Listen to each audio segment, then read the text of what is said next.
de las sextas conferencias de Gregorio Pérez Barba que se celebran en el campus de Colmenarejo de la Universidad Carlos III de Madrid. Hoy contamos con la presencia de el profesor Juan Pablo Hinestrosa, que en estos momentos es profesor en esta universidad y que ha sido profesor en distintas universidades, colaborado y trabajado en la Fiscalía General de la Nación en Colombia, y que tiene distintas publicaciones en el ámbito de los derechos humanos. Él, además, yo quiero también destacarlo, pues el año pasado colaboró, y espero que este año, no sé cómo irán las cosas, pero que todo vaya bien, pues colaboró preparando, y fue la persona pues que preparó a un equipo de esta universidad que fue a uno de estos concursos, no sé el nombre exactamente, en la American University, y con un cierto éxito, ¿no? Fueron finalmente dos estudiantes de esta universidad, también impulsados, ¿no? por la vicedecana de Derecho y Derecho de este campus, y lo estoy diciendo bien todo. Y bueno, aprovechando que estaba por aquí y que es profesor, ¿no? Profesor honorífico del Departamento de Derecho Internacional, Eclesiástico y Filosofía del Derecho, y pues le pedimos, ¿no? que viniese aquí y que impartiera una sesión.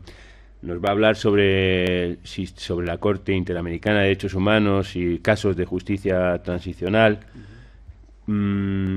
Decirle, pues antes ya de darle la palabra, pues agradecerle, ¿no? que aceptase desde el primer momento participar aquí, y también decirle, bueno, que tiene un pequeño reto, porque aquí tenemos desde estudiantes del máster de Derechos Fundamentales del Instituto de Derechos Humanos, ¿no? O sea, tenemos gente de posgrado hasta gente de primer curso de Derecho y Derecho IADE.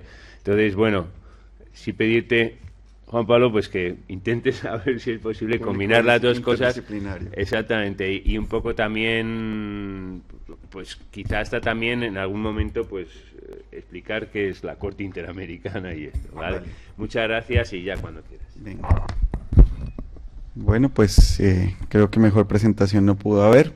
Muchas gracias a ustedes por la asistencia, y el motivo de esta charla dentro del seminario Gregorio Pérez Barba precisamente es hablar un poco de el tema de la justicia transicional frente a la Corte Interamericana.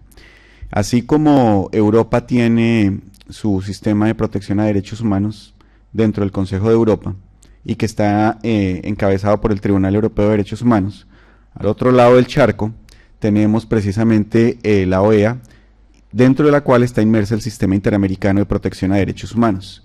Los dos órganos del sistema son la Comisión Interamericana y la Corte Interamericana. Esa es como una versión anterior a la que tenían ustedes aquí en el Consejo de Europa, cuando antes del Protocolo 11 tenían la Comisión Europea de Derechos Humanos y el Tribunal Europeo de Derechos Humanos. Entonces nosotros tenemos como esa versión anterior, que no es que la hayan dejado así como un proceso antes de la evolución, o bueno, eso dicen muchos de los doctrinantes y miembros de la OEA, sino que la Comisión Interamericana también sirve de filtro para que no todos los casos lleguen a la Corte Interamericana de Derechos Humanos y no se colapse más de lo colapsado que ya está el sistema. Eso por el lado del sistema interamericano. Ahora, entremos en el tema de la justicia transicional. Justicia transicional es un concepto que ha venido teniendo mucho auge entre los últimos 20, 30 años, y es una acepción que se le ha dado una tensión entre la política y el derecho. Antiguamente, cuando había algún conflicto, sencillamente se llegaba a un acuerdo político y había como una primacía de la política sobre el derecho. Esto ha cambiado, pues dentro de esta evolución del constitucionalismo moderno, del nuevo orden mundial, y esas tensiones entre la política y el derecho se les da precisamente un cauce jurídico. Ahora, autores como por ejemplo las publicaciones que patrocina el ICTJ, que es el Instituto Internacional para la Justicia Transicional, Autores, por ejemplo, como Rodrigo Uprini y María Paula Zafón, hablan de que la justicia transicional casi que es desde que el ser humano se organizó políticamente. Y precisamente hablan de que el primer intento de acuerdo en justicia transicional fue el acuerdo que hubo para finalizar la guerra del Peloponeso entre Esparta y Atenas, que ahí hubo un acuerdo político. Pero pues esa es como una de las primeras posturas. La segunda postura, que viene precisamente de la escuela alemana, autores como Kai Ambos hablan de que el origen de la justicia transicional viene con precisamente la finalización de la Segunda Guerra Mundial. Los juicios de Nuremberg, el Plan Marshall, y creo que pues ahí sí hay un tribunal, entonces ya se puede hablar de justicia. Y hay una tercera tendencia de carácter latinoamericano que dice que precisamente la justicia transicional se origina cuando cae el muro de Berlín y se habla del nuevo orden mundial, cuando precisamente las dictaduras del cono sur en América, y no solo en América, porque también habían en Asia y en África, empiezan a dejar el poder y hacer un tránsito a la democracia. Entonces, ahí hay un eje principal y es la palabra transicional, o sea, hay un tránsito. Y el tránsito se da, bien sea en conflictos armados de carácter interno o internacional, el caso alemán perfectamente, o para hacer un cambio de dictadura a esa democracia. Y, como estamos denotando, de ahí el nombre de justicia transicional. Ahora bien, no hay una sola fórmula de justicia transicional que se haya aplicado en el mundo, y hay países que han tenido varios procesos de justicia transicional. Uno de esos, Alemania mismamente. Una cosa fue la Segunda Guerra Mundial, pero cuando viene la reunificación alemana, la salida de la Alemania comunista, de la RDA a la República Federal Alemana, ahí también hay un segundo caso de justicia transicional. También, aparte de los casos americanos, tenemos los casos africanos y algunos casos asiáticos. Y precisamente otro país, del cual yo soy paisano, está en su segunda etapa de justicia transicional. Colombia ya ha tenido un proceso de justicia transicional que viene en auge, que ha perdido el auge mediático, pero que los paramilitares fueron sometidos ya a un tribunal de justicia transicional y están siendo ya falladas sus sentencias, sancionados, e incluso más aún los paramilitares en Colombia, ya muchos de los cuales los comandantes están recobrando la libertad.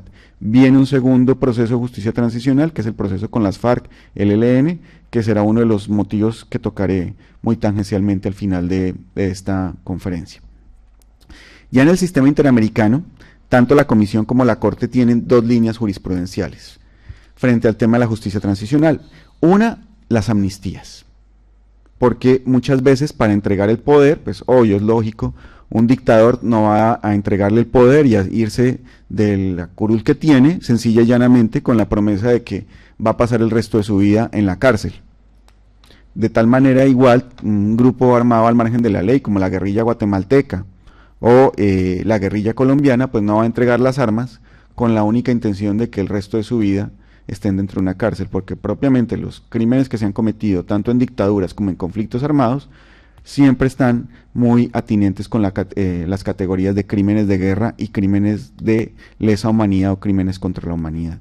Entonces estamos hablando de crímenes muy graves, con los cuales precisamente la gente no va a entregar el poder que tiene, ya sea de jure o de facto, para poder irse el resto de su vida en la cárcel. Y de ahí precisamente entonces el acuerdo político que hay. Y el acuerdo político muchas veces implica la ley de amnistía.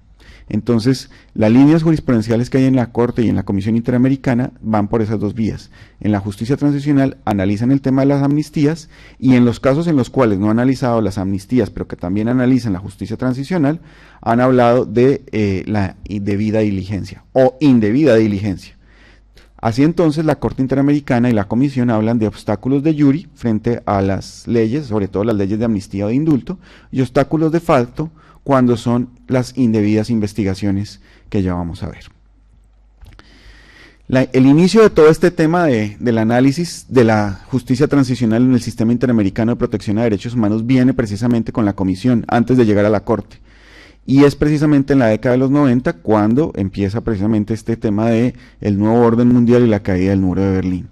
La Comisión Interamericana emite el informe 28 de 1992, donde acumula varios casos argentinos, y en ese informe precisamente declara que las leyes de amnistía son contrarias a la Convención Americana de Derechos Humanos. La misma experiencia la hace 4 años después, en el año 1996, con varios casos chilenos que tenían que ver precisamente con crímenes cometidos dentro de las dictaduras del Cono Sur. La Corte va un punto más allá. Ya la Corte no se mete únicamente con el tema de las leyes de amnistía, sino que empieza a analizar nuevos casos. Y tal vez yo creo que la sentencia hito y fundacional en el tema de justicia transicional es precisamente esta, la sentencia del caso Barrios Altos versus Perú.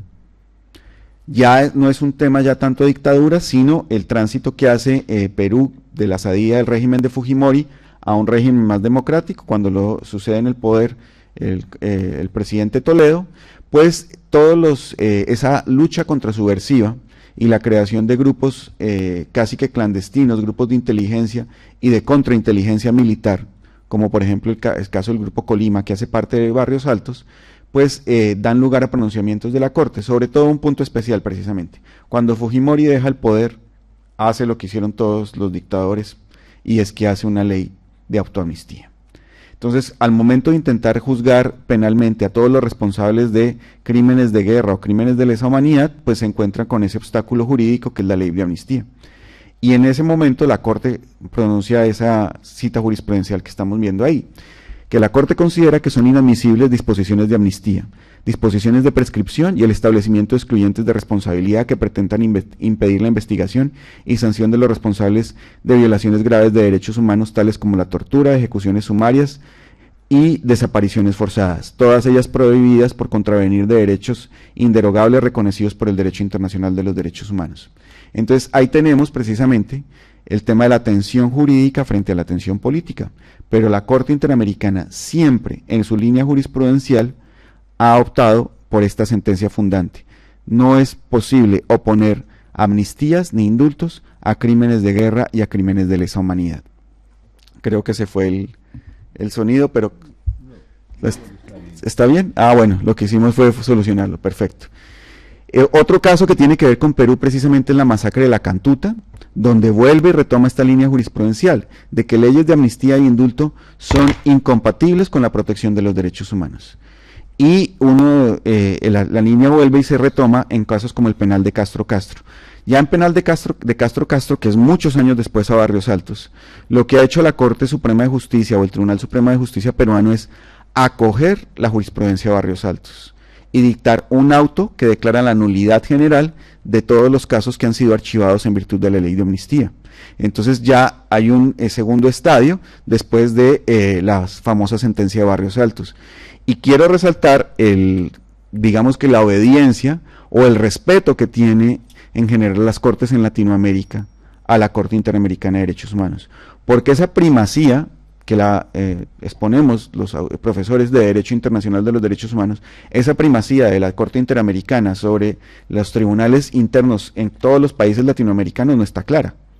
La tiene la tiene la Convención Americana de Derechos Humanos, pero de una manera muy somera, porque dice en su artículo 66, 65, 66 y 67 que las sentencias son de obligatorio cumplimiento y que prestarán mérito ejecutivo en los estados, pero no dice nada de cómo se implementan. Entonces, ha habido una tensión también que ha sido general acogida por parte de los tribunales en Latinoamérica, y es que todos, de una u otra manera, exceptuando un caso que ya vamos a ver, todos, absolutamente todos, se han acogido y subordinado reconociendo que la Corte Interamericana es un tribunal de cierre, y es un tribunal superior por estar en el tema de los derechos humanos. Y ese es el ejemplo. Como el Tribunal o la Corte Suprema de Justicia peruana, acogiendo la sentencia de Barrios Altos, la hace exequible o ejecutable y declara la nulidad de todos los procesos penales que han sido fallados en Perú. Entonces, en penal de Castro Castro, que ya es posterior a ese auto de nulidad de la Corte Suprema de Justicia peruana, lo que ordena la Corte Interamericana es remover obstáculos de facto y de jure.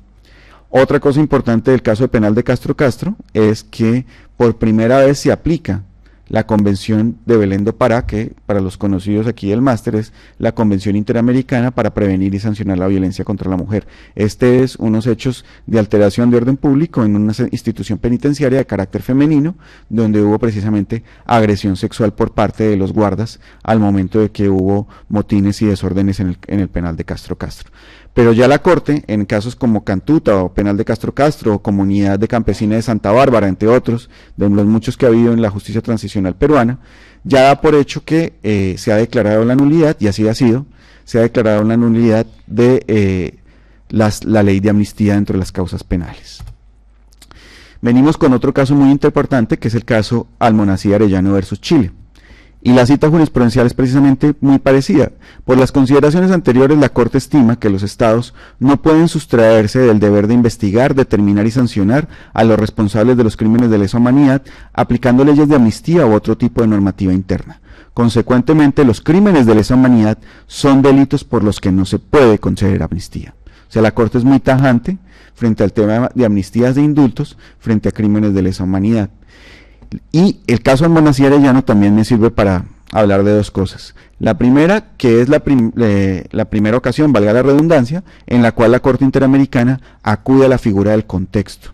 Una figura que analiza un marco general y que es una forma de interpretación judicial que se está utilizando para hablar de sistematicidad. La tiene también la Corte Penal Internacional, tenía el Tribunal Penal Internacional para Yugoslavia y el Tribunal Penal Internacional para Ruanda. Entonces también Almonacid Arellano es importante porque introduce esta figura del contexto.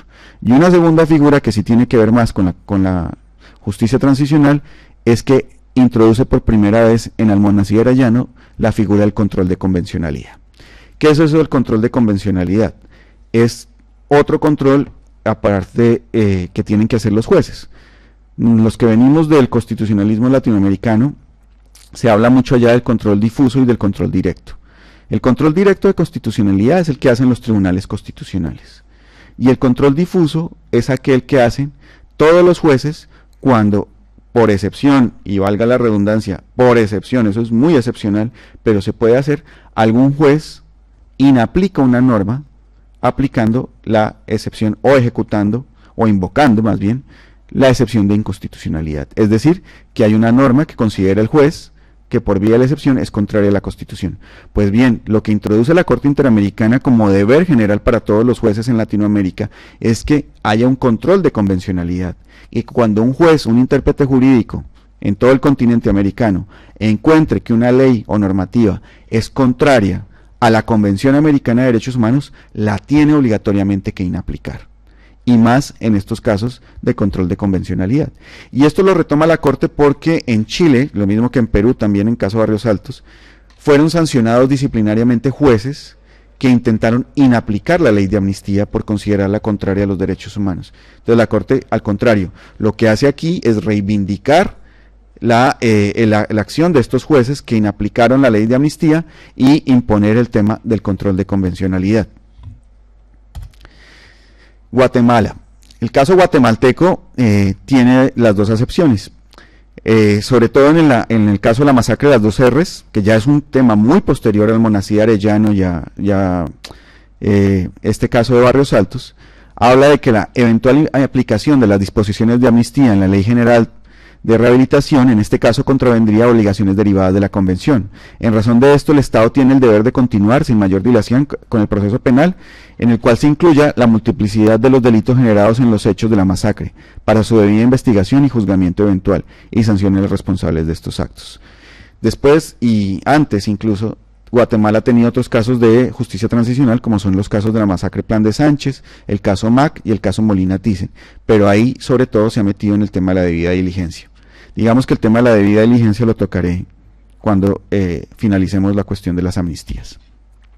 Brasil tiene el caso de la guerrilla de Araguaya o el caso Julia Gómez Lund versus Brasil. Y repite lo mismo, la forma mediante la cual ha sido interpretada y aplicada la ley de amnistía adoptada por Brasil ha afectado el deber internacional del Estado de investigar y sancionar graves violaciones de derechos humanos al impedir que los familiares de las víctimas en el presente caso fueran oídos por un juez, precisamente por la falta de investigación, persecución, captura y enjuiciamiento y sanción de los responsables de los hechos. Otro tema que hace alusión la Corte ahí, en el tema de justicia transicional, es precisamente cómo debe practicarse una comisión de la verdad. Y llego, creo que al caso más complejo de todos, el caso Gelman versus Uruguay, donde está la desaparición de una familia, que incluye la desaparición de una niña, y pues la imposibilidad de investigarlo por una ley de amnistía que fue aplicada en Uruguay. Aquí hay un elemento adicional muy importante, y es que la ley de amnistía en Uruguay fue aprobada mediante plebiscito. Es decir, que hubo una convalidación democrática a esta ley. Y aquí hay una tensión muy fuerte, porque precisamente la Corte Interamericana vuelve y reitera, dice, mire, aquí la ley de amnistía deja impunes, y la incompatibilidad de las leyes de amnistía con la Convención Americana de Derechos Humanos es una línea jurisprudencial. Por consiguiente, deroga en su jurisprudencia el plebiscito y la ley de amnistía.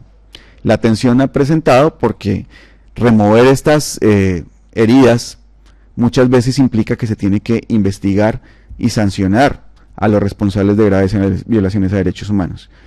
A contrario del resto de los países en Latinoamérica, y solo podríamos hablar del caso venezolano, Uruguay, en el caso Gelman, a través de su tribunal o Corte Suprema, declaró la nulidad de la sentencia del caso Gelman, por considerarla que es contraria a la Constitución política uruguaya. Entonces hay una tensión que no se ha resuelto totalmente, pero miren hasta dónde llegan estos problemas de acoger o no una decisión de un tribunal internacional.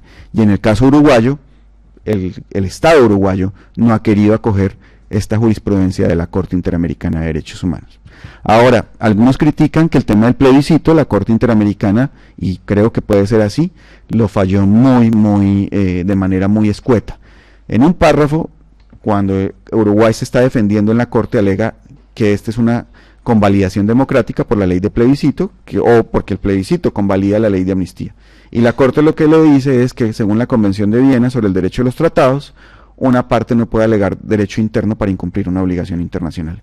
Yo creo que de pronto ahí la carga argumentativa de la Corte pudo haber sido mayor y haber metido una jurisprudencia mucho más interesante, analizando el límite entre la democracia versus las normas de jus cogens, porque al final los crímenes de lesa humanidad son considerados normas de jus cogens. Entonces, pues creo que ahí de pronto la Corte Interamericana se quedó coja, y eso ha dado lugar a esa tensión que hay entre Uruguay y la Corte Interamericana. Sobra agregar que el caso uruguayo es uno solo. No es que Uruguay tenga la tendencia general de incumplir las sentencias, pero esta la incumplió. Ahora, es la única sentencia que hay en Uruguay. No sabemos qué pase con otras.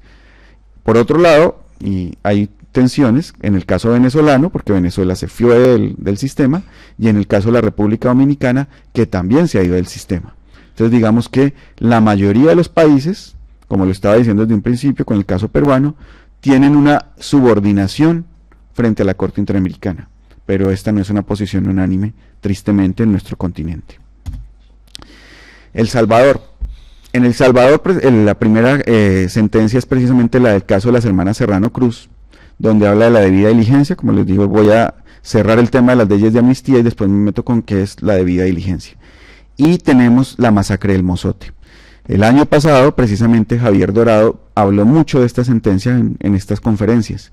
Y aun cuando la posición no es unánime, la posición mayoritaria de la Corte es la misma. Esta de la masacre del Mozote es de las últimas sentencias que ha habido en el tema de justicia transicional, y habla de que la ley de amnistía general para la conciliación de la paz ha tenido como consecuencia una situación de impunidad, y dice no se puede permitir impunidad frente a graves violaciones de derechos humanos y frente a crímenes de guerra y crímenes de lesa humanidad. Y hago alusión al voto que hablaba Javier Dorado precisamente. Parece que la Corte Interamericana va a cambiar su jurisprudencia frente al tema de la justicia transicional y no va a ser tan radical como lo ha sido hasta ahora. Eso dicen algunos, otros dicen que no, que este voto razonado de Diego García Sayán es sencillamente una pequeña llovizna dentro de un desierto o dentro de una tendencia general. El voto de Diego García Sayán se hizo casi que más famoso que la sentencia, porque en ese voto, García Sayán, de nacionalidad peruana, habla de la posibilidad de hacer una ponderación entre la paz, la democracia y los derechos humanos. Pero no llegas hasta ahí. No habla de que las leyes de amnistía en algún momento pueden ser subordinadas a aspectos de justicia transicional. No. Otra parte importante del voto de Diego García Sayán es que habla de la priorización de los casos y de la investigación en contexto. Sin embargo, pues creo que ahí quedó la posición de García Sayán. Primero, por la realidad fáctica. García Sayán ya no es juez de la Corte. Entonces, ya este voto quedó ahí, pero no hay una tendencia general de la Corte de acoger nuevamente, o de acoger lo que García Sayán plantea en el voto y volverlo jurisprudencia. Entonces, hasta el sol de hoy, para bien o para mal, la tendencia es esa. No amnistía, no indulto para crímenes de guerra ni para crímenes de lesa humanidad. Argentina no ha tenido casos en la Corte, y entonces nos hacemos remisión a casos de justicia transicional. Hacemos remisión precisamente al informe que originalmente hablábamos. Y voy a hablar de Colombia. Pero antes de hablar de Colombia, me voy a devolver al tema precisamente de la debida diligencia. ¿Qué es eso, la debida diligencia? La debida diligencia no es una figura que se acoja únicamente para el tema de justicia transicional, pero sí la ha aplicado la Corte en los casos de justicia transicional. Y precisamente la sentencia fundante de la debida diligencia es esta: Hermana Serrano Cruz versus El Salvador. ¿Qué pasó ahí? Que el juez, cuando está investigando la desaparición de las hermanitas Serrano Cruz, deja de lado los testimonios de las personas testigos, valga la redundancia, de la desaparición de estas niñas. Son personas ancianas, la abuelita de ellas, que ya tenía más de 80 y algo de años al momento de ocurrir la desaparición, que ya tenía más de 90 años cuando se abre la causa judicial, y que el juez 5 años después de abierta la causa la llama a testimonio. Entonces ahí la Corte le dice, pues es contrario, contra toda lógica, que usted haya dejado tanto tiempo sabiendo que esta ya era una persona muy mayor para haberla llamado como testigo y haberla incorporado dentro del proceso. A partir de ahí se ha surgido el tema de la debida diligencia, pero no es solo ahí. Y ahí sí, en el tema, por ejemplo, de la masacre de La Rochela, que ya vamos a ver, que es analizar la justicia transicional en Colombia, lo que hace la Corte Interamericana es un fuerte jalón de orejas a la Fiscalía de Colombia, porque todos los testigos hablaban de un militar, el coronel Faruk Yanine Díaz. Y la Fiscalía en Colombia, en ninguna de todas las hipótesis investigativas que tuvo dentro del caso, tuvo por lo menos la determinación de llamar o entrevistar a Faruk Yanine Díaz. Entonces le dice la Corte, oiga, esto es inaudito, esto es contrario a la debida diligencia. ¿Cómo es que todo el mundo le menciona al coronel Faruk Yanine Díaz y usted nunca lo llamó? Ya cuando lo va a llamar, pues el coronel ha fallecido.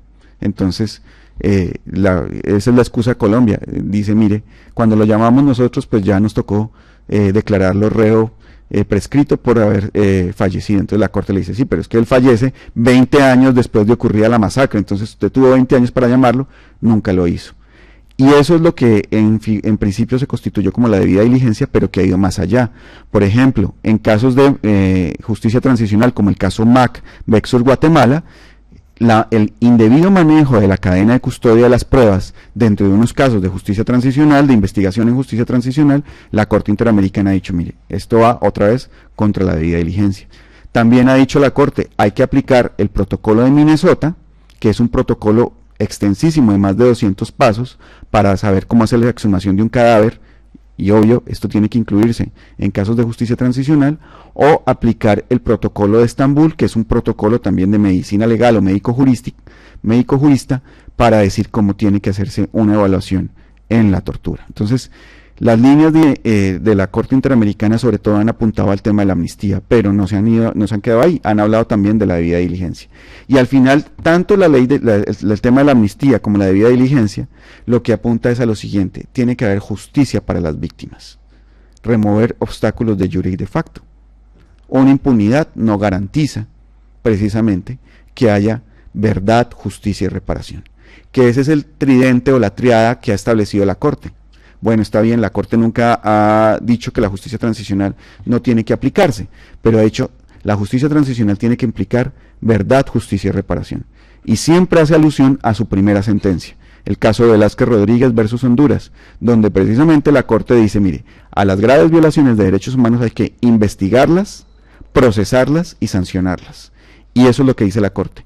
La justicia transicional, obvio, no estamos en contra de ella, pero aquí tiene que haber investigación, procesamiento y sanción de los responsables. ¿Qué es lo que se negocia en justicia transicional? La pena. Es lógico. lo que estábamos diciendo desde un principio. Nadie va a entregar las armas, nadie va a entregar el poder, sencilla y llanamente para ir a una pena de muerte, a una prisión perpetua o a una gran pena de prisión por haber cometido crímenes de guerra y de lesa humanidad. Entonces la Corte dice, bueno, está bien, se puede sacrificar, que es la tendencia general doctrinaria y jurisprudencial, se puede sacrificar en algo la sanción, pero no del todo. Digamos que lo que se sacrifica el elemento de justicia es la sanción penal, propendiendo por sanciones alternativas, dicen algunos, y es el caso colombiano con el que iba a cerrar, o por sanciones disminuidas. Y ahí me voy precisamente al caso de La Rochela. En el caso de La Rochela es un caso donde se analiza la ley 975/2005 o ley de justicia y paz. Y hago alusión a que Colombia es diferente en los casos de justicia transicional, porque a pesar de que los otros países tuvieron comisiones de la verdad, que ya lo está teniendo Colombia, ninguno de los otros países tuvo un tribunal especializado para justicia transicional, como sí lo ha tenido Colombia en sus casos, valga la redundancia, de justicia transicional. En Argentina, en Chile, en Brasil, en Guatemala, todos han sido juzgados por la justicia ordinaria. Los únicos que han creado un tribunal especial han sido los casos colombianos. Y precisamente la Ley de Justicia y Paz creó el Tribunal de Justicia y Paz en Colombia. Y dentro de esa ley se dice que todos los paramilitares que se acogieron a dicha ley tienen una pena alternativa, pero es una prisión de 8 años. Pero hay prisión. De tal manera que la discusión ahí fue sobre si 8 años eran proporcionales a crímenes de guerra y crímenes de lesa humanidad. Y, para sorpresa de muchos, la Corte habló únicamente de la proporcionalidad, se fue por la tangente, como decimos en Latinoamérica, pero en últimas hubo una validación tácita, porque no declaró que la Ley de Justicia y Paz fuera incompatible con la Convención Americana de Derechos Humanos. Entonces, tenemos que una proporcionalidad implica una prisión de 8 años, como es el caso colombiano, para crímenes de guerra y de lesa humanidad. Lo que se antepone de por medio es el tema de la prisión. Ahora, precisamente ya nos llegamos a lo último, que es el actual proceso de paz en Colombia. Las FARC, el ELN, militares, políticos y empresarios, todos metidos en la llamada JEP, Justicia Especial para la Paz. Y a diferencia, esta Justicia Especial para la Paz parte de una plataforma diferente, y es que todos están en libertad. Tanto las FARC como, bueno, el ELN todavía no está metido, ahí sí hago la salvedad, como los militares, políticos y empresarios que participaron o se lucraron, sobre todo en el caso de los empresarios, de tanto de paramilitares como de actuación de los guerrilleros, pues tendrán que ir a esta jurisdicción para la paz, pero todos están en libertad. Y esa es la tensión que existe actualmente en Colombia. Si es válido hablar de una suspensión de la pena de prisión para poder aplicar justicia transicional. Los que lo defienden, Javier Dorado dentro de esas, sostiene que en últimas el Estatuto de la Corte Penal Internacional, y es cierto, no dice que amnistías y indultos no puedan ser oponibles a crímenes de guerra y de lesa humanidad. Los que lo atacan sostienen toda esta jurisprudencia, y que no es únicamente jurisprudencia del sistema interamericano.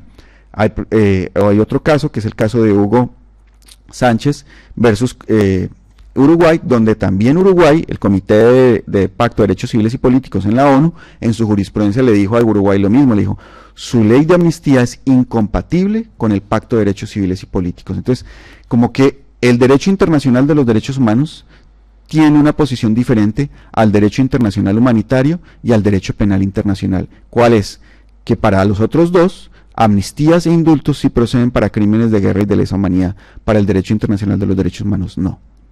Esto bajo la perspectiva que dice la Corte Interamericana del derecho de las víctimas, y que bueno, las víctimas van a sacrificar a ver el resto de la vida en la cárcel a estos grandes perpetradores de violaciones, pero que las víctimas tienen derecho a verdad, y la verdad muchas veces ha brillado por su ausencia, y a justicia, es decir, que se investigue, procese a la persona, y la única diferencia ahí sería la sanción, pero debe haber sanción.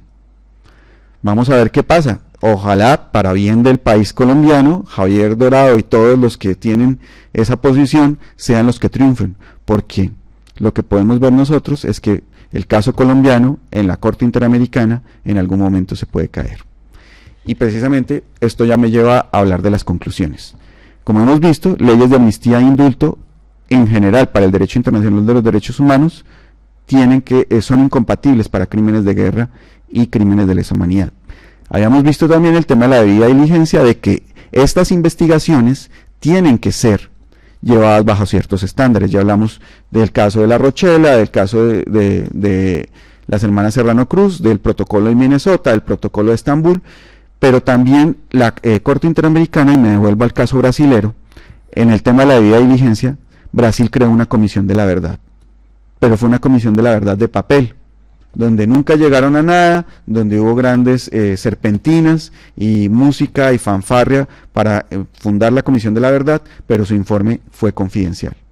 Entonces, hay unos principios que son los principios Joanet de las Naciones Unidas, su relator fue precisamente el francés Louis Joanet, donde ha dicho cómo tiene que hacerse justicia transicional, pero más específicamente cómo tiene que hacerse una comisión de la verdad.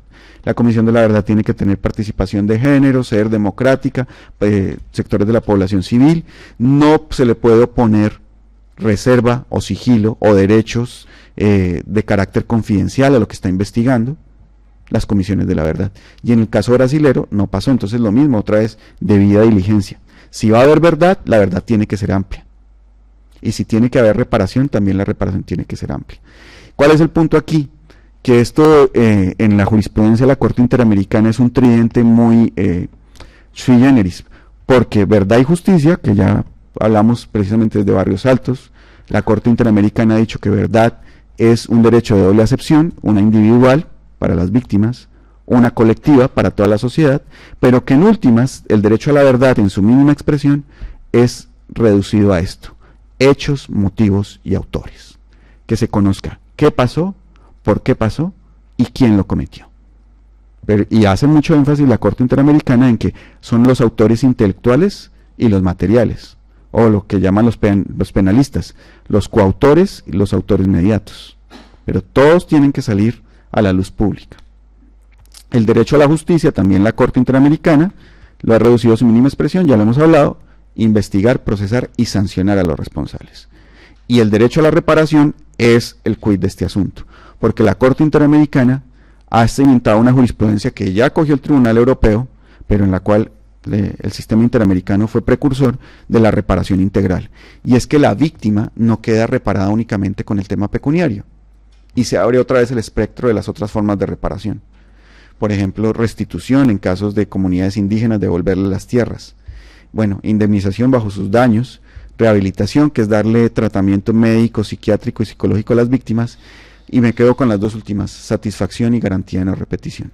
La satisfacción es la reparación moral, es esos homenajes, esas placas, esas estatuas en honor de las víctimas, pero también es el resarcimiento moral de las víctimas, de ver que se investigaron los responsables y se supo la verdad. Entonces ahí vuelve: reparación es género y es especie dentro de esta triada de la justicia transicional. Y obvio, la principal es la garantía de no repetición, que es un ideal, tristemente, y no es una realidad. Se debe optar para que no vuelva a ocurrir esto. Pero la principal garantía de no repetición, ya así lo ha dicho la Corte, es que haya verdad y justicia. Y que haya dentro de la justicia la sanción. La almendra del asunto para los próximos años, y sobre todo para Colombia, que es la única que está entrando ahora en justicia transicional, porque los otros países no. Dejo un paréntesis ahí: Venezuela eventualmente podría entrar en una justicia transicional, eso lo han propuesto, pero creo que estamos todavía a años luz, tristemente, de ver qué pasa en Venezuela. Entonces, el almendra del asunto ahora en la Corte Interamericana es si esa tensión entre verdad y justicia, y sobre todo justicia-sanción, la va a poder solventar el proceso de paz colombiano. Porque, como conocen muchos de ustedes, las FARC en este momento ya están haciendo tránsito a ser partido político. Van a participar en las próximas elecciones democráticas, y dentro de los acuerdos de La Habana se le van a dar escaños incluso en el Congreso, por derecho propio. ¿Cuál es el reclamo? Que mientras los paramilitares pasaron 8 años en la cárcel, FARC, militares, empresarios y políticos van a quedar libres, y que la sanción va a ser una sanción más de carácter moral que una sanción de carácter jurídico. Esperemos a ver qué pasa, y como les digo, por el bien de todos, la tesis que sostuvo aquí el profesor Dorado espero que sea la imperativa, porque o si no, los aspectos o el futuro que puede tener el proceso de paz colombiano en el sistema interamericano es muy, muy prometedor. Todos los procesos de justicia transicional han pasado por que eso también lo podemos hablar de conclusión, ha pasado por la óptica del sistema interamericano. Todos los procesos de justicia transicional del sistema de los países latinoamericanos han pasado por la Corte. Digamos que algunos han pasado con 5. Bueno, más bien, ninguno ha pasado con 5. Algunos han pasado con 4, con 3, 5. ¿Aquí con cuánto se pasa? ¿Con 5? Ah, bueno, ustedes entienden eso. Ninguno lo ha pasado ni con 5 ni con 6. Algunos, los mejores, digamos que lo pueden haber pasado con 4, otros con 3, 5, pero ningún proceso se ha caído totalmente. El tema de Gelman no es que se caiga totalmente la ley de amnistía, sino que se empiece a investigar en Gelman versus Uruguay. El problema sería aquí que nos pase lo mismo que en Chile, que Pinochet estaba andando por el mundo y le dieron una orden de captura. Entonces, eso le puede pasar a Timochenko, le puede pasar a Rodrigo Granda, le puede pasar a estos grandes cabecillos de la FARC, le puede pasar también a los generales en Colombia, o a los políticos, o a los empresarios. Entonces, las cosas hay que hacerlas bien hechas, porque si no se pueden caer. Y esta construcción, ojalá tenga buenos cimientos jurídicos. Porque cuando no se hace una justicia de reparación, una justicia transicional y una reparación de vida, las víctimas también pueden tender a tomar justicia por su propia mano. Y ese es otro peligro que puede afrontar el proceso de paz en Colombia. Muchas gracias.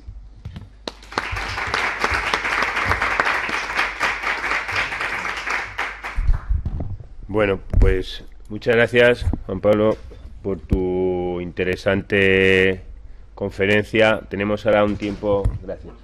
Oh, sí, bueno. Sí, y ya de paso, Javi. Te voy a dar señal que traigas a mí. Vale. Esto se me ha olvidado, por favor. Vale. Bueno, pues eso. Decía que gracias por tu interesante charla, que abre muchos temas, ¿no? Y tenemos ahora un rato para preguntas. Allí hay una. Venga, genial.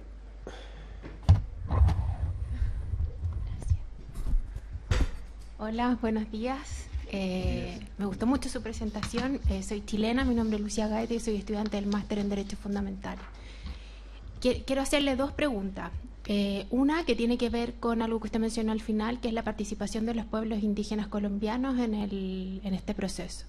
Una de las cosas que he leído y escuchado, he tenido la suerte de tener hartos compañeros y compañeras colombianas con quienes he podido hablar del tema, que existe una sensación o una impresión de que existe una gran omisión de la voz de los pueblos indígenas en las soluciones o en los acuerdos a los que se llegó. Y esa pregunta la hago un poco ligada a una experiencia que pude conocer, que es la de los tribunales ruandeses, los Gakaka. Y cuando leí lo de los Gakaka, siempre me pregunté, o lo relacioné con el caso colombiano, si en algún momento se pensó que en aquella parte del conflicto que afectó a los pueblos indígenas colombianos, se pensó en instaurar algún tipo de tribunal estilo Gakaka. Eso. Vale, sí, que yo creo que la participación de los indígenas en el proceso de paz colombiano no fue la más adecuada, la más respetuosa de los derechos de las víctimas. Sin embargo, algunas comunidades, o más bien representantes de comunidades indígenas, fueron a La Habana. Y tal vez para compensar esto un poco, ahora dentro de la elección de la JEP, de los magistrados de la Justicia Especial para la Paz, primó el factor de ser una minoría. Tan es así que al final llegaron 5 personas indígenas y dentro de la JEP quedó una persona perteneciente a una etnia indígena, que es la etnia indígena Guayú, que es de la Guajira en Colombia. Digamos que están dando representación, no sabemos cómo va a actuar la JEP, sí va a dar énfasis. Me remitiría más ya a casos fallados, como es el Tribunal de Justicia y Paz.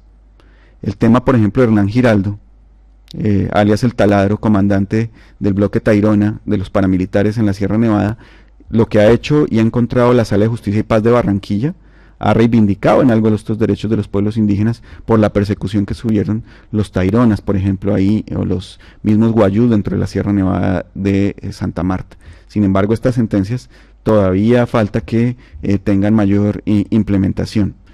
Y los indígenas en Colombia fueron víctimas del conflicto de una manera muy fuerte, porque quedaron encerrados dentro de ambos bandos y los reclutaron. También hay documentación de reclutamiento forzoso de los indígenas por parte de paramilitares y por parte de guerrilla.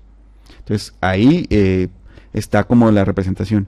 Lo del tribunal se intentó, se planteó, inclusive cuando trabajé en la fiscalía, dentro de las discusiones se planteó que la justicia indígena juzgara a las masacres o las violaciones cometidas contra estos indígenas dentro del conflicto, pero tristemente no llevó a cabo. Todo se lo han dejado a la JEP, falta ver cómo se va a implementar. Ahora hay una tensión muy fuerte en Colombia porque el gobierno Santos está dejando el poder, le queda menos de un año y van a haber elecciones políticas, y su gran opositor, para muchos debe ser conocido, es Álvaro Uribe, que está muy en contra de muchos temas de la paz, curiosamente, pero una de sus banderas de campaña, lo del uribismo, es intentar bombardear el acuerdo de paz de La Habana, que en última, si se cae, pues sí sería un tema muy complicado.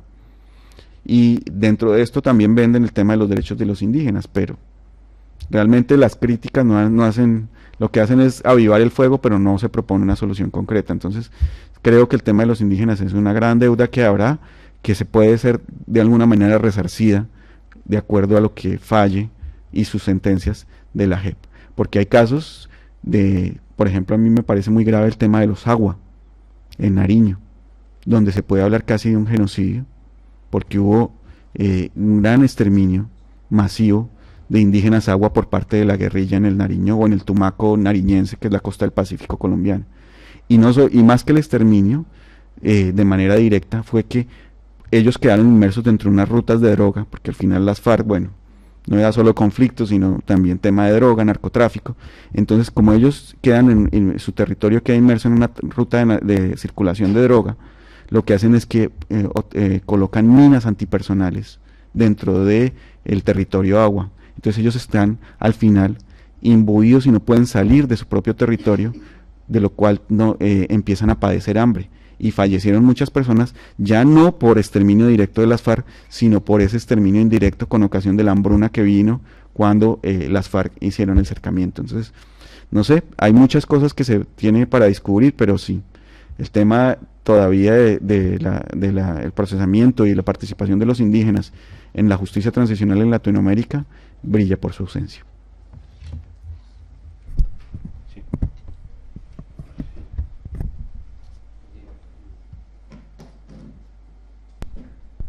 Bueno, muy buenos días. Mi nombre es Cástulo Cisneros, soy estudiante de doctorado de la universidad y también soy colombiano como el profesor Juan Pablo Inestrosa. Yo tengo dos preguntas relacionadas con el derecho a la justicia de las víctimas.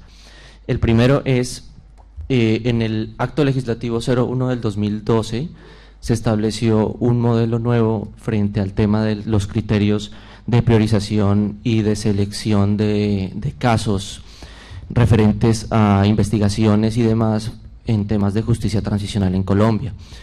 Esto se dio para lograr, pues porque se vio que después de la ley de justicia y paz, la gran cantidad de asuntos, eran aproximadamente 40.000 procesos y demás, se logró verificar que era muy complicado investigarlos y sancionarlos todos, ¿cierto?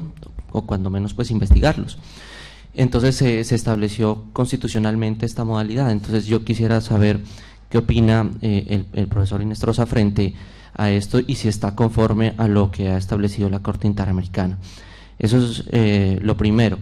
Y lo segundo, en el acuerdo de paz suscrito con las FARC a finales del mes de noviembre del año pasado, hay un tema que se vio reflejado o que está reflejado actualmente, porque para los que no son colombianos hay que decirles que el acuerdo, algunos apartes se han establecido en la Constitución Política de Colombia, principalmente el tema del punto número 5, que es lo que respecta con las víctimas, en un acto legislativo de este año, que es el 01 de abril del 2017. Ahí hay un artículo transitorio que hace referencia a que la JEP, o sea, la Justicia Especial para la Paz, puede decretar la nulidad o tumbar sentencias que ya estén ejecutoriadas y que hayan hecho tránsito a cosa juzgada de procesos que se adelantaron en contra de las FARC o de cualquier persona que pueda estar dentro de la JEP, militares, civiles y demás.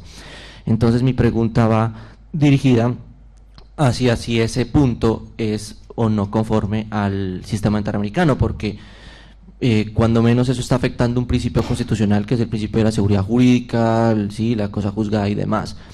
Entonces esas simplemente son mis preguntas. Muchas gracias. Vale.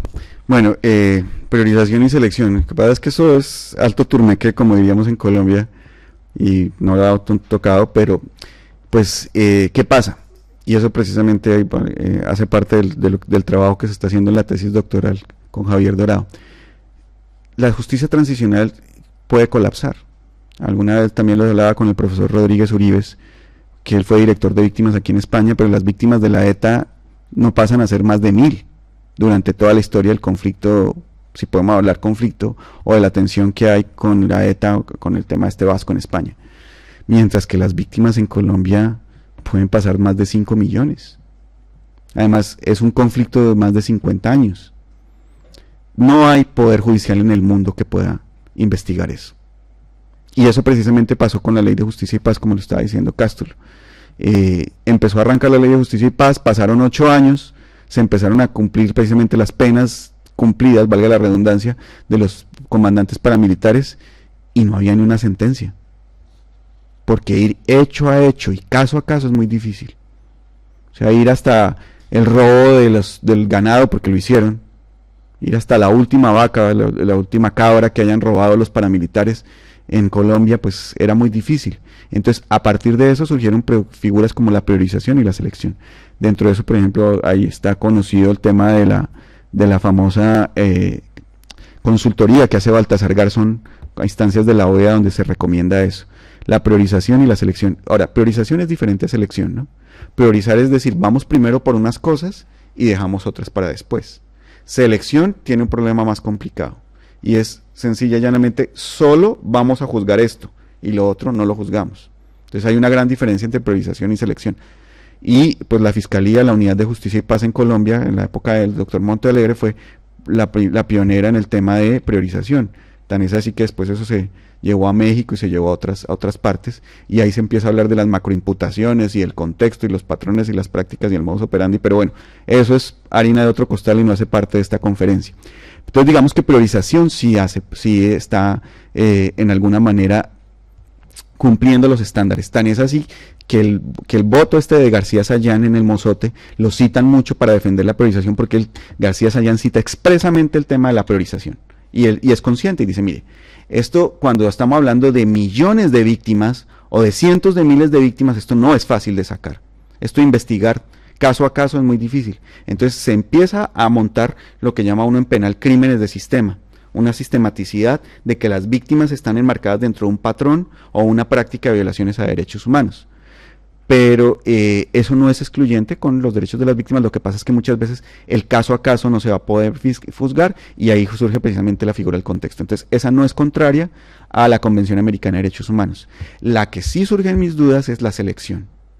No sé qué va a decir la Corte, porque en el acuerdo con la JEP, lo que está diciendo Cástulo en Colombia, habla ya no de priorizar, sino de seleccionar. Es decir, que van a haber crímenes que se queden por fuera. Digamos que serán precisamente esto: el abigeato, el robo de ganado, el hurto y robo de ganado, la extorsión, pero cosas como el secuestro, la desaparición forzada, la tortura, pues es muy difícil que las dejen. Hay vejámenes mucho más fuertes. Todo el tema del crimen sexual, la mujer como crimen como fórmula de guerra, objeto de guerra, violaciones, abortos forzados, esterilizaciones forzadas. El tema de los indígenas no creo que se pueda dejar por fuera. Vamos a ver qué hace la JEP, cómo va a seleccionar, porque sí, el tema de la selección no ha pasado todavía por la óptica de la Corte Interamericana, pero no sé qué digan, y pues siguiendo esta línea jurisprudencial creo que no lo aceptarían. Creo que Juanita iba a decir algo.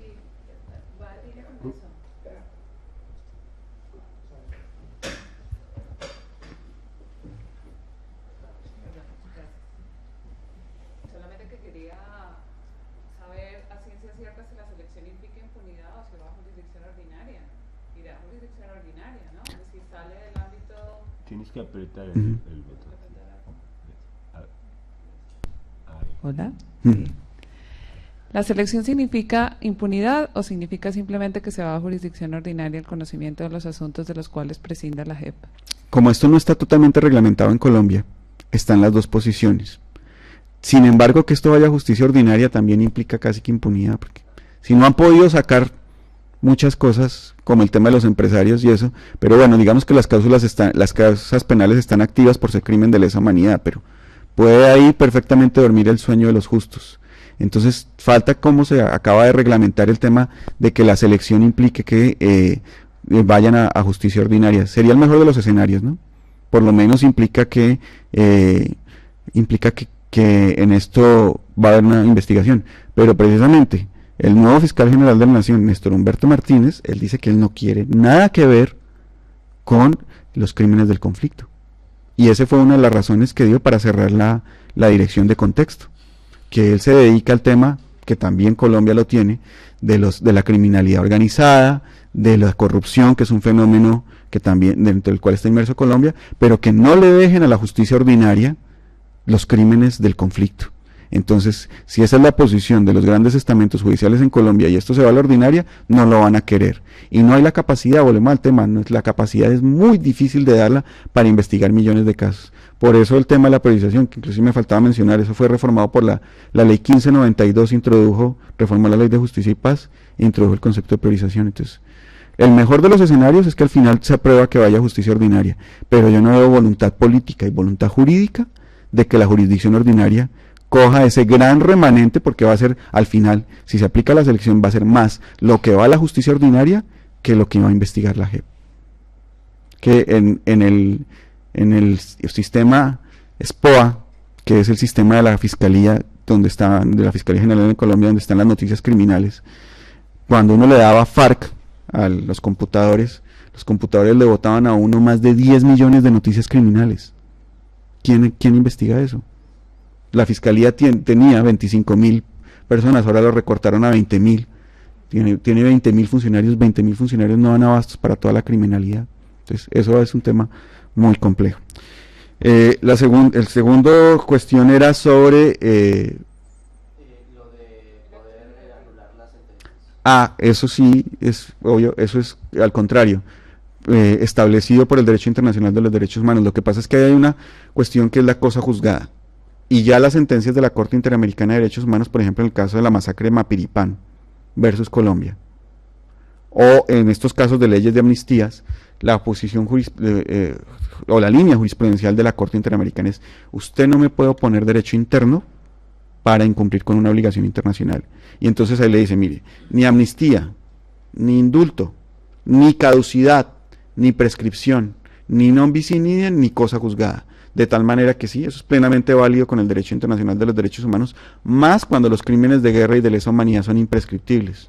Lo que pasa es que ahí, volvemos al tema, si están colapsados, empezar a investigar en Colombia lo que pasó, por ejemplo, desde Marquetalia, que es 1960, para que los que no son paisanos se hagan una idea, desde 1960, pues es complicado. Entonces, ese tema no sé cómo lo van a hacer llevado, pero sí, al contrario, es algo que impone el derecho internacional de los derechos humanos, que tiene que hacerse con base en los estándares, la debida diligencia, o si no, no es cosa juzgada. Y la cosa juzgada que vale es la cosa juzgada internacional, no la cosa juzgada interna. Pero ahí me perdí, porque entonces yo no entendí lo que manifestó mi compatriota aquí con respecto al alcance del acto legislativo. ¿Esto no se supone que está previsto para que una persona que ya tenga una condena en firme eventualmente quede exonerado del cumplimiento de la pena? No, eso es lo que yo le entendí a este caballero. No, lo que hay es una posición de que eventualmente la JEP puede reabrir investigaciones, motu propio. La JEP tiene esa facultad de reabrir investigaciones dentro de la reglamentación actual. Pero ese reabrir no permitiría justamente tumbar una sentencia condenatoria. Pero si no fue con base en los estándares internacionales. De todos modos, ahí hay una tensión muy fuerte. Ahí va a haber una tensión política y jurídica muy fuerte en Colombia, que es la misma tensión que ha habido en Chile con Pinochet, cuando se intentaron, que es la misma tensión que hubo en Argentina con Videla, cuando se empiezan a reabrir estas causas penales, que es la tensión que ocurre en Uruguay, pero que Uruguay está en una tensa calma, valga la redundancia. y que es la tensión que ocurrió en Perú, cuando la Corte Suprema de Justicia peruana acoge Barrios Altos, decreta la nulidad y reabren todo. Pero pues lo que uno habla, no sé si hay algún peruano aquí dentro del público, lo que uno habla con los paisanos peruanos es que ellos también están colapsados. O sea, cuando uno reabre esto y remonta las amnistías, los poderes judiciales en Latinoamérica no tienen la capacidad de abrirse frente a millones de delitos o de violaciones de derechos humanos. Entonces hay que optar por algún sistema que sea provechoso. El tema de la priorización, por ejemplo, más que el tema de la selección.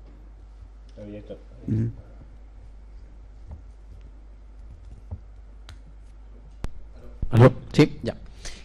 Mi nombre es Sebastián Ibarra, soy ecuatoriano, ahorita estoy cursando el máster de Derechos Fundamentales y quiero aprovechar este momento para compartir 2 comentarios y una pregunta concreta.